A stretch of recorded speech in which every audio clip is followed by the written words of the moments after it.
Hello guys, we are at the site of Ekwulobia Ultramodern Bus Terminal, here facing Ekwulobia flyover. So we came to show you guys the level of work. The last time we were here, the roofing has not started going on, but now it's now getting roofed.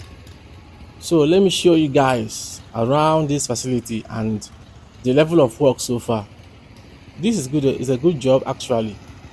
A modern bus terminal, but tell us in the comment section, does it really look modern? Do you think this terminal is ultra modern enough or even modern enough? But whatever, it's a good project. Let's go around the facility and let's see how work is going.